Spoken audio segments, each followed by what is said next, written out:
I won't sign it. This is murder, and you're asking me to call it a heart attack. Dr. Joseph Davis, Chief Medical Examiner of Dade County, stood in the Baptist Memorial Hospital morgue at 11 p.m.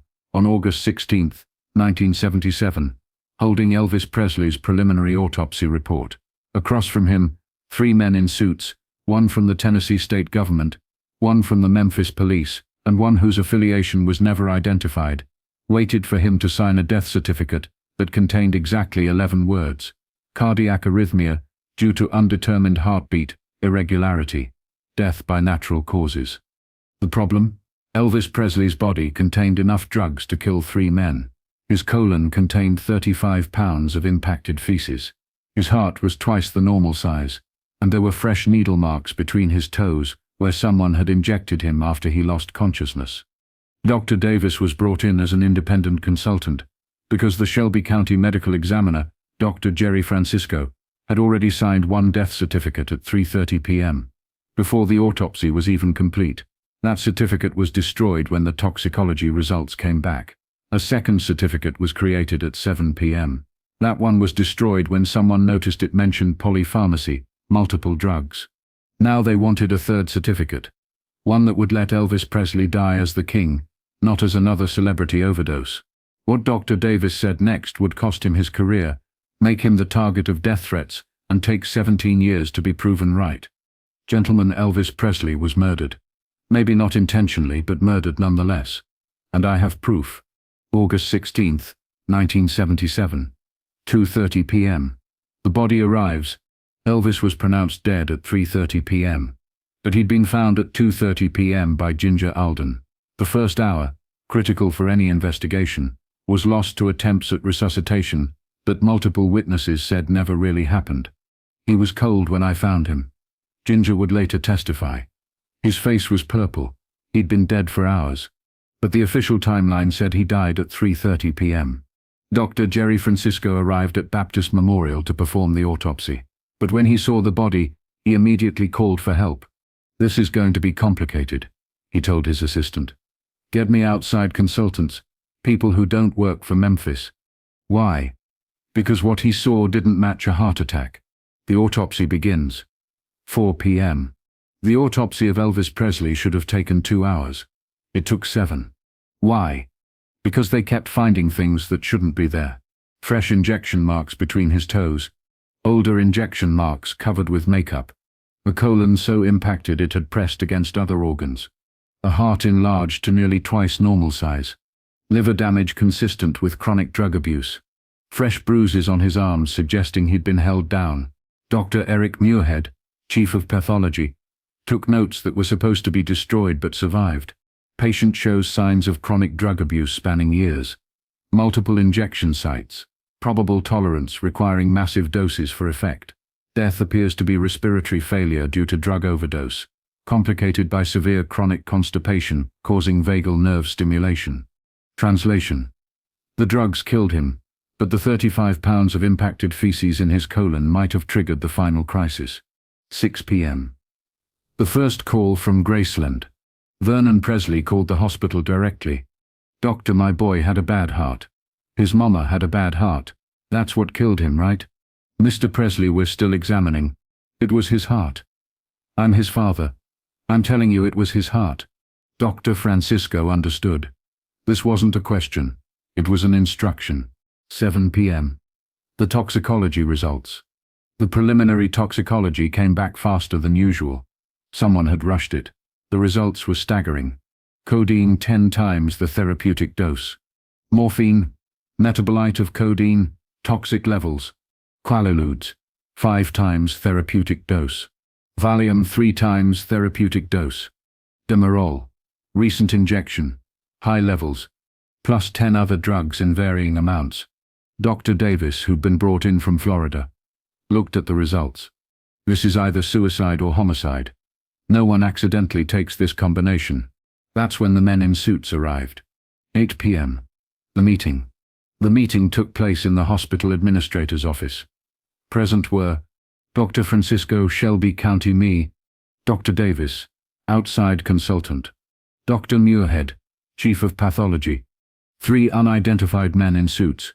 Joe Esposito, Elvis's road manager. A lawyer from the Tennessee state government. The lawyer spoke first. Gentleman, Elvis Presley is more than a man.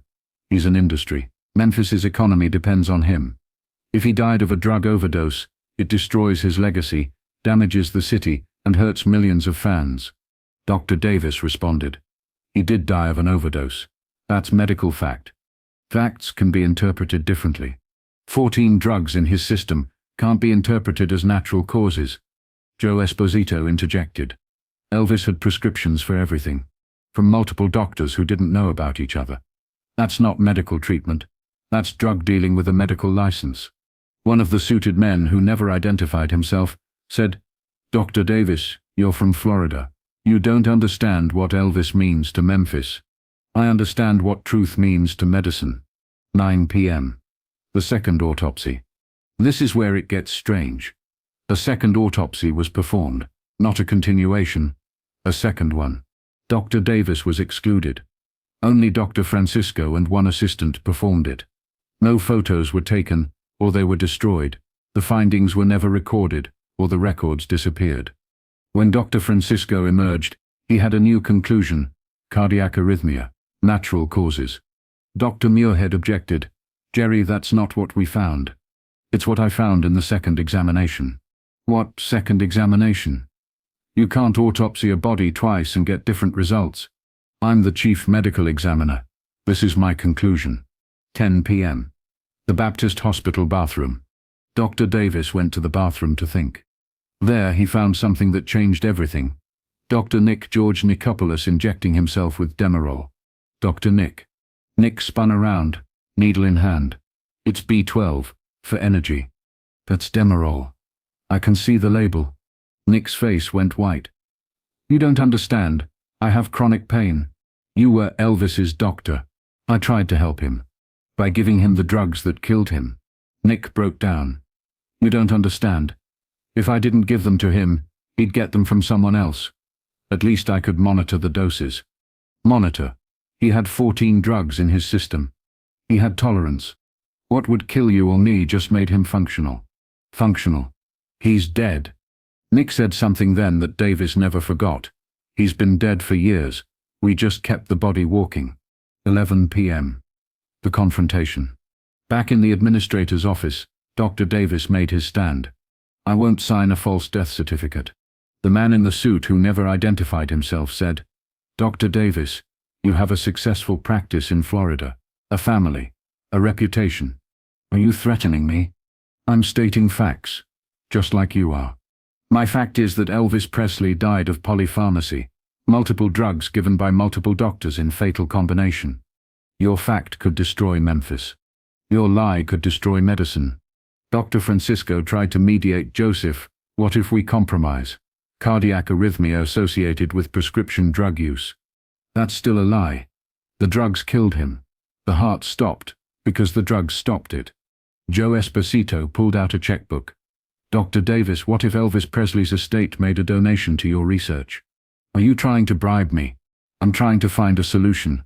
The solution is to tell the truth. The unidentified man stood up. Dr. Davis, you're free to file your own report when you return to Florida, but the official Shelby County report will show natural causes. That's final. Midnight. The third death certificate. Dr. Francisco signed the third death certificate at midnight. It read, cardiac arrhythmia due to undetermined heartbeat irregularity. No mention of drugs. No mention of the injection marks. No mention of the 35 pounds of impacted feces. No mention of anything that would suggest Elvis Presley was anything but a man with a bad heart. Dr. Davis refused to sign. He flew back to Florida the next morning. 2 days later, his car exploded in his driveway. He wasn't in it. His wife was about to drive it when she noticed smoke. The bomb squad said it was amateur work, meant to scare, not kill. Davis never publicly discussed Elvis's autopsy again until 1994. 1979. The first crack in the cover-up. Bioscience Laboratory, which had done the toxicology, accidentally sent a copy of the results to the wrong address. It ended up with a journalist, Geraldo Rivera. Rivera went on 2020th and revealed the drug levels. America learned that Elvis had died with 14 drugs in his system. Dr. Francisco went on TV the next day. The drugs were therapeutic levels. They didn't cause death. Dr. Davis, watching from Florida, threw his shoe at the TV. His wife asked what was wrong. "They're still lying.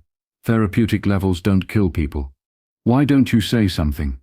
He showed her the police report from the car bomb. That's why. 1980. Dr. Nick's trial. Dr. Nick was tried for over-prescribing medication. The prosecution revealed 12,000 pills prescribed to Elvis in his last 20 months. 150 prescriptions written. Multiple false names used. Prescriptions for dead people that Elvis took. Dr. Nick's defense. "Elvis would have died sooner without me." He was acquitted. The jury believed that Elvis was going to get drugs regardless, and Dr. Nick at least tried to monitor him. Dr. Davis testified, "Monitoring someone while they kill themselves is still assisting suicide." The judge struck his testimony from the record. 1991. The deathbed confession. Dr. Francisco was dying of cancer. He called Dr. Davis. "Joseph, I need to tell you something." "Jerry, you were right about everything." "Why are you telling me now?" "Because I'm dying, and I don't want to die with this lie. So tell the truth." "I can't. My family still lives in Memphis. But after I'm dead, there's a safety deposit box. Bank of Memphis. Box 1977. The key is under my gravestone." "What's in it?" "The real autopsy report. The photos they told me to destroy. The original toxicology. Everything." "Why didn't you release it?" "They had photos of me with a mistress. They threatened my wife, my kids, my career. I was weak. You were scared." Same thing. Dr. Francisco died 2 weeks later. 1994. The truth emerges. Dr. Davis went to Memphis. He found the safety deposit box. Inside, photos showing injection marks between Elvis's toes. The original autopsy report citing polypharmacy toxicity. A signed confession from Dr. Francisco. Photos of Elvis's colon. So impacted it had caused organ failure. A note: Elvis Presley was killed by his doctors, his management, and his city. We all knew. We all lied. God forgive us. Dr. Davis published the findings in a medical journal. The Elvis estate sued, lost. Memphis officials denied everything. Dr. Nick said the photos were fake. Fans refused to believe it. But other doctors came forward. Nurses who were there. The truth was finally out. Elvis Presley died of chronic constipation, causing vagal nerve stimulation, which combined with massive drug overdose, caused respiratory failure and cardiac arrest. In simple terms, his shit killed him, helped by enough drugs to kill a horse. 1995. Dr. Nick loses his license. Finally, 18 years after Elvis died, Dr. Nick's medical license was revoked. Not for killing Elvis, the medical board said that was unproven, but for over-prescribing to numerous patients after Elvis. In his final statement, Dr. Nick said, "I loved Elvis. I tried to save him from himself." Dr. Davis responded in a letter to the medical journal, "You don't save someone by enabling their addiction. You don't help someone by feeding their disease." Dr. Nick didn't love Elvis. He loved being Elvis's doctor. There's a difference. 2020. The final revelation. Elvis's cousin Billy Smith, dying of COVID, made a deathbed confession on video. "I was there that morning. Elvis was alive when Ginger found him. Barely, but alive. We called Dr. Nick first, not the ambulance. He came, gave Elvis an injection to help him. That injection killed him. I've lived with this for 43 years. Dr. Nick said it was to reverse the drugs, but Elvis stopped breathing right after. We waited another hour before calling the ambulance. Spent that time cleaning up the bedroom, flushing pills, destroying evidence. Elvis didn't die at 3:30. He died around 10:30 a.m. We killed him trying to save his reputation. Then we lied about it for decades. The video went viral. Dr. Nick, now 93, and in a nursing home, was asked for comment. "I don't remember," he said. Alzheimer's had taken his memories, perhaps mercifully. Epilogue. The 3 death certificates. Today, 3 versions of Elvis's death certificate exist. The first 3:30 p.m., cardiac arrest due to undetermined causes, destroyed, but a copy survived in hospital records. The second 7 p.m., polypharmacy intoxication contributing to cardiac arrest, destroyed, but photographed by a nurse. The third midnight, cardiac arrhythmia, due to undetermined heartbeat irregularity. The official record, the real cause of death, according to Dr. Davis's 1994 report. Chronic constipation causing fatal vagal nerve stimulation, combined with polypharmacy overdose, including codeine, morphine, Quaaludes, Valium, Demerol, and multiple other substances, exacerbated by injection of unknown substance post-discovery, resulting in complete respiratory failure and cardiac arrest. Or as Dr. Davis put it more simply, Elvis Presley was full of shit and drugs. Both killed him.